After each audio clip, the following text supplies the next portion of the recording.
The big question for today: could UAE team members control the final stage in Vuelta a Andalucia? Pavel Sivakov led GC with 23 seconds on Clement and 26 seconds on Pidcock. A cushion, sure, but hardly a mattress. And the organizer knew exactly what they were doing. The stage started with a brutal climb begging for chaos, and chaos delivered. A 20-man breakaway formed early, with Stan admitted best place in GC 2:43 back. Not a crisis, but a headache for UAE. Now UAE had to burn a lot of riders to keep this thing in check. Not a big deal, right? Well, I think a little bit, because a small peloton meant isolating Sivakov later could be a disaster, especially when Pidcock having nothing to lose. A 50k to go, with all the climbing done, the gap was 130. Manageable, right? Well, with 20 people up the road, I think it would take a real Fuga de la Fugas to keep this thing alive. And considering the firepower up front with Maas, Lebros, Stanemitted, Laurence, Freile, which had a really strong stage 3, Halland Johannessen, which is trying to find his form in this season debut,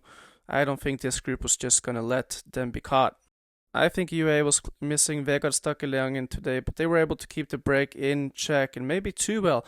They didn't want to get it caught too early, or maybe even getting it caught. 10 bonus seconds on the finish line, so closing down this would only trigger another wave of attacks. But UAE does something really smart, and they let the gap open up, forcing the other teams to close that gap for their sprinters, including Jacob for Andreas Forlager. This also allowed UAE to save Tim Wellens for the finale. Up front, a new break formed consisting of Stan admitted, Tobias Halland Johannessen, Gashniard, Carbani, Mintegi, and Baranciea. I also want to apologize for the pronunciation of some words, they are really difficult. Those riders worked really well until 6 kilometers to go when disaster strikes. Mintegi and Gashniard crashed, leaving just a 2 Norwegian and Barancea left in the front. On paper, Halland Johannessen was the big favorite. The sprint lined up perfectly after some classic Norwegian yelling and attacking on each other, but nope, Barancea launched a monster sprint and stole the show.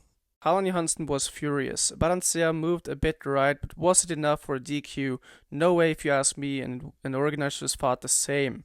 If Fretin's sprint yesterday wasn't DQ'd, which I honestly think it should have been, this would never be won.